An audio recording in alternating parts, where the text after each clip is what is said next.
This workshop is provided by AT&T and the Public Library Association. My name is Kate Angelo, and I am the Manager of Technology at the Long Branch Free Public Library. Before we get started, just want to let you know that activities and handouts are linked in the description of this video. In this workshop, you will learn about web browsers and search engines, build skills to navigate the internet, including using a web browser, using a search engine, navigating a website. You will also learn tips and tricks for basic and advanced searching, and you will get a chance to practice your new skills. Let's get started. There is a lot of information on the internet, and today we're going to learn internet basics so that you can search and find information and resources. Think about what kind of information you want to find on the internet, like directions, maps, news. The internet is a global network that allows people to share digital information with one another. There are two main tools you will need to navigate the internet so you can find the information you're looking for. First, you'll need a web browser. A web browser is a program that allows you to view websites and navigate between them using hyperlinks.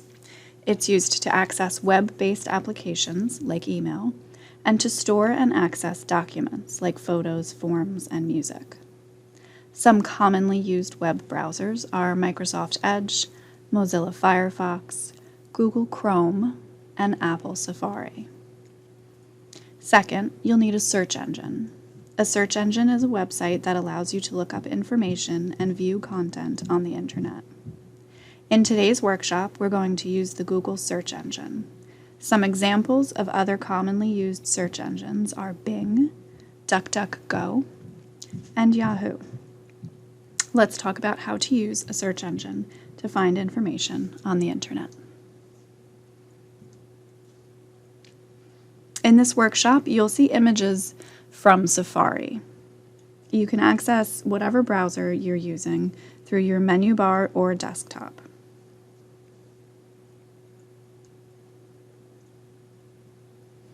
The address bar is used to type in the address of a website or web page. The search box is used to enter keywords when the exact address is unknown. Some browsers only have a single omnibox that is used to enter both web addresses and keywords. Google is an example of this.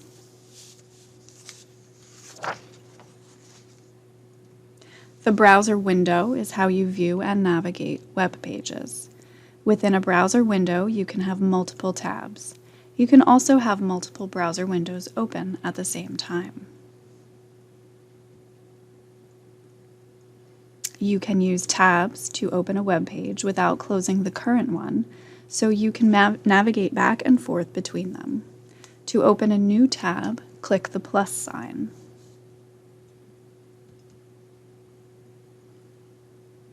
You can use the back command to return to the previous screen in the web browser. Similarly, you use the forward command to return to the screen that appeared before you hit the back button in the web browser. The X is the stop command. You use this to stop a web page from loading when it's taking too long or you realize you've selected the wrong web page. The reload or refresh commands are used to reload the web page to ensure the page content is up to date. The home command is used to return to the home page of the web browser. You can select which web page you want to set as your home page in the web browser's settings. And finally, the bookmarks or favorites are used to save favorite or frequently visited web page so they are easier to find later.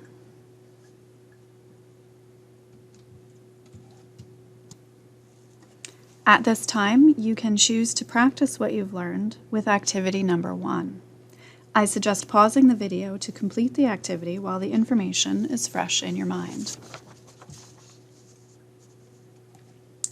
practice what you've learned, you will use the internet to answer the following questions. Number 1, use the address bar to go to www.google.com and search for puppies. Number 2, click the back button. What web page displays?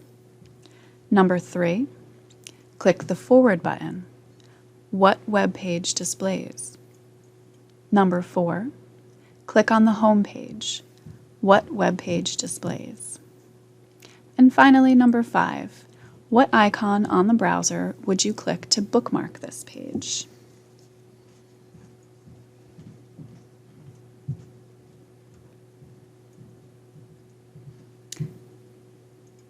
A search engine is a website that allows you to look up information and view content on the internet.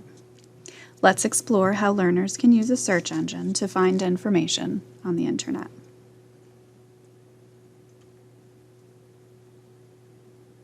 You can use a search engine to find information like a recipe or the address and menu of a restaurant. You can use the internet to plan a trip or learn something new. Let's try a search. In today's example, let's plan a trip to Chicago. Type your search, Chicago landmarks, into the search box. By default, Google will search for things that include both of these words. Let's look for landmarks you might want to see when you visit Chicago.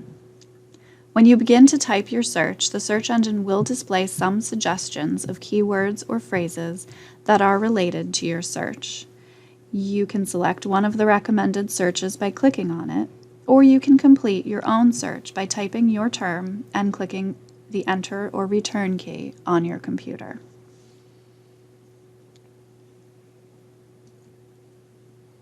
The search term you entered will display at the top of the page. You can enter new search terms in this search box if you want to revise your search or search for something else. The search results page will include a list of web pages that are relevant to your search. As you see, there are links to famous landmarks in Chicago, including the Art Institute of Chicago, Field Museum, and Navy Pier.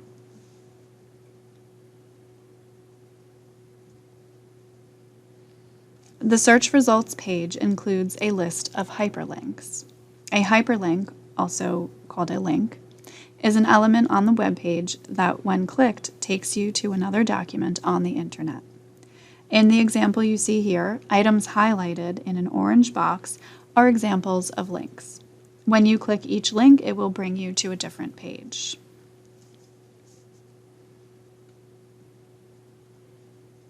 As you scroll down the page, you will see more links. Near the bottom of the search results page, you will see Related Searches or Also Try. The search engine recommends similar searches you may want to try. To execute the search, just click on the search term.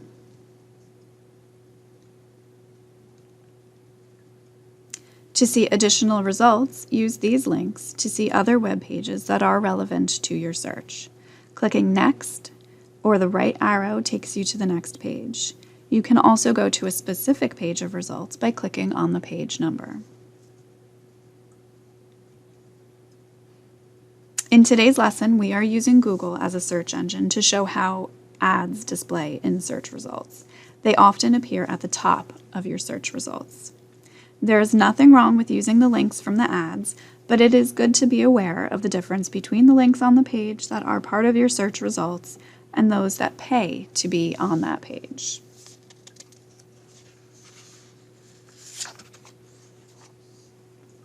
Many search engines allow you to search by format. Examples include images, videos, shopping opportunities, and news articles. This is how you limit your search to specific formats using the Google search engine.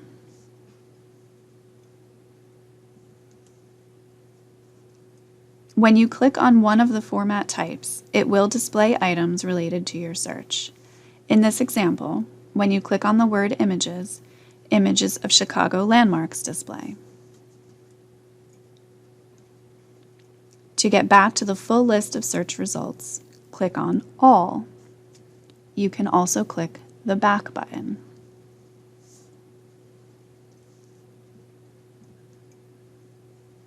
At this time, you can choose to practice what you've learned with activity number 2.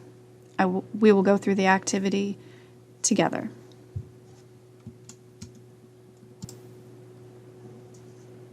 Question 1. Can you identify where you enter your search terms when searching Google? The answer is it is in the search box. Can you identify where the ad appears? The answer is it is the first link in the search results. It has the word ad in bold type at the beginning.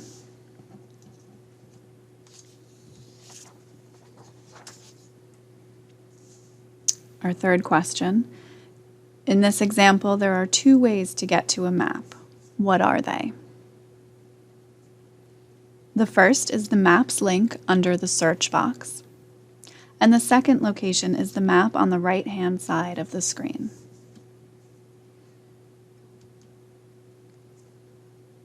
Our last question, which link will take you to the image results? The images link is right below the search box. In the next section, we'll learn some search tips and tricks. You can use these tricks to search like a professional. First, use quotation marks to search for an exact phrase. For example, the Illinois State Fair, in quotations. The word "and" narrows your search results. It finds web pages that contain all your search terms. For example, Chicago and events. The word "or" expands your search. It finds web pages that contain either word, for example, college or university.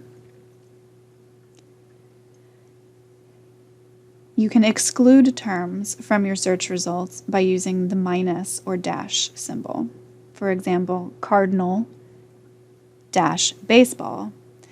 Otherwise, results will include sports teams with that name instead of birds.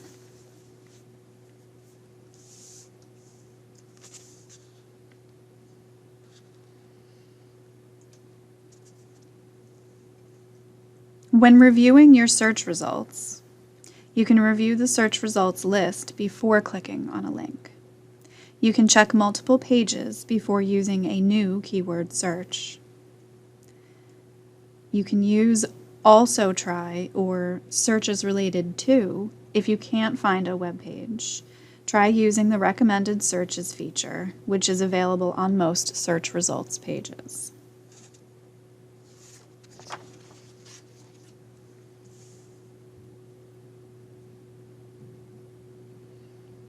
Let's discuss what you've learned. You can think about the answers to the following questions as I go over them. If you want to search for Brave New World as a phrase, what should you do? Let's say you want to search for Brave New World and you do not want the book to show up in the search results. What should you enter in the search box? If you want to search for a recipe that includes chicken, what should you enter in the search box? If you want to search for a recipe that includes chicken or fish, what would you enter in the search box? And finally, if you want recommendations on other searches you can try, what should you click?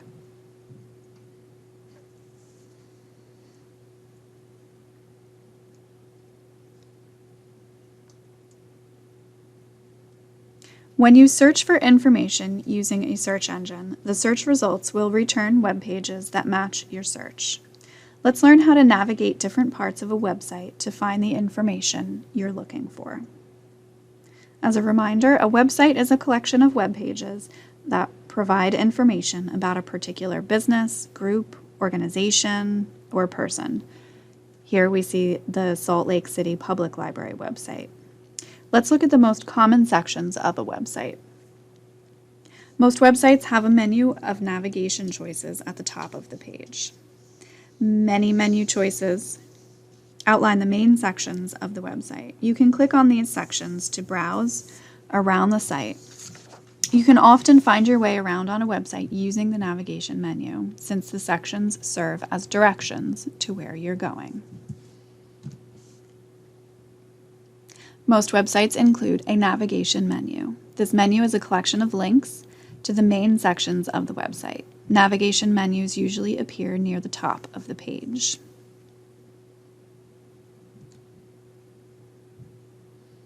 A main section link will send you to a new page of the website. The link will either take you directly to the page or produce a drop-down menu to choose a section. Just like you can use a search engine to search the internet, most websites include a search box that allows you to search for specific information on the website you are visiting. Main content is the big area in the middle of the web page that contains most of the information. For example, a story you want to read, a video you want to watch, a recipe you want to bake.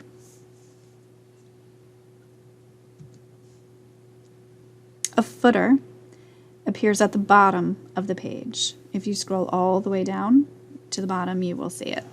This is a collection of links that appears on the bottom of each page. It often includes basic information about the website or the company or other organization that produced the website. This can include contact information, terms of use, social media links, and more. In today's example, we're showing links to the site's FAQ, or frequently asked questions section, as well as icons that link to the social websites Facebook, Twitter, and YouTube. There's also a link to contact information for the site.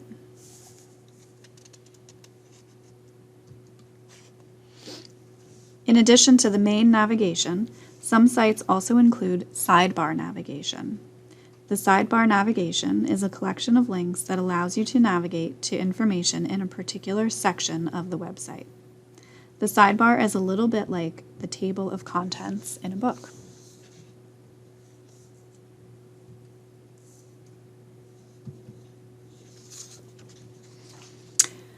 And here are some tips to ensure that you are using the internet safely.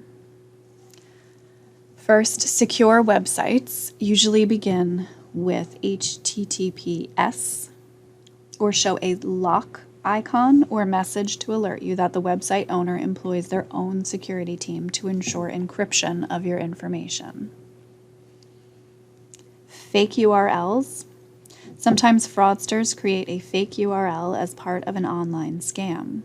Check the website address or URL to make sure you are on the website you intended to visit. A missing letter, a typo, or grammatical error can be a sign that the website may be part of a scam. And finally, your security settings.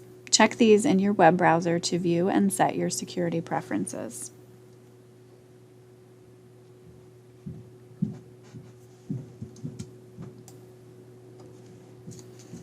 Activity 4 is our final activity for today. I will go over the questions, but I welcome you to pause the video to complete the activity. It is included in the links, and you can complete it at the end. So let's practice what you've learned.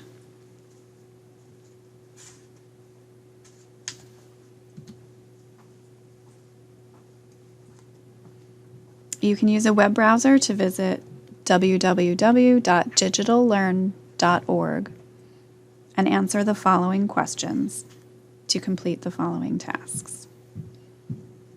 Number 1, how many courses are available? Number 2, how many activities are in the Navigating a Website course? 3, what information is available in the footer? 4, what links are in the navigation menu?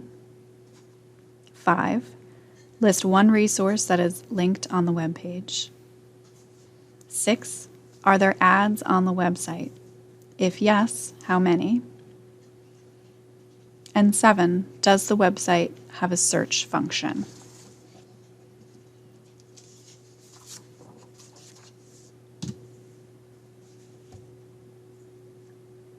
Congratulations! Today you've learned what web browsers and search engines do, which skills you need to navigate the internet, including using a web browser, using a search engine, and navigating a website.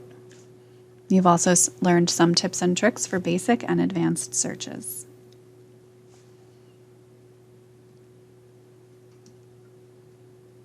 Again, today's training was provided by AT&T and the Public Library Association. You can visit the Long Branch Public Library's website at longbranchlib.org and digitallearn.org for more courses and to build confidence using technology. You can also always call your library at 732-222-3900 and ask to speak with someone in the Technology and Career Center for one-on-one assistance. Thank you.